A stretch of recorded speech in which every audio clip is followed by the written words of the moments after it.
So then we arrive in Phoenix and we meet with the bishop, and we moved into this friary which hadn't been lived in since the 90s.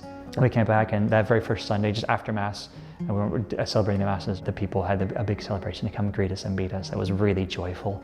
And one of the things that happened as we were there is, I know one of the natives is like, you guys are the fulfillment of the prophecy. I'm like, what?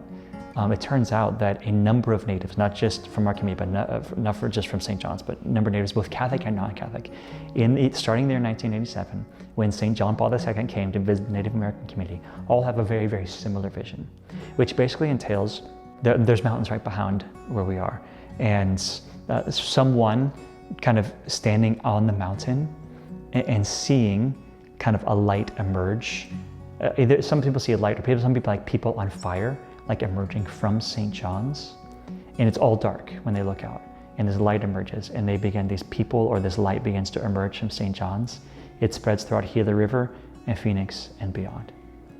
And they're just like, this is, God has been like calling you all here, because the natives have been praying since the 1970s for priests to come back, because a priest had been living here up until then. In the 1970s, the high school shuts down and the priests leave. They don't have a priest living here. In fact, it got so bad that in the 90s, they had a deacon who would go around to our 11 missions and do a communion service once a month. And other than that, they would gather and pray a rosary, or do a communion service themselves. The tribe tried to take back the building we live in to use for something else. And the elders here are like, no, the priests are going to live there. And so they start coming and praying rosaries in here once a week to be like, no, this is still used by the church. You can't have it. Because you're standing in faith. In fact, a lot of people just said, welcome home when we got here. And so there's this beautiful feeling of this is a Franciscan home, and this is your home.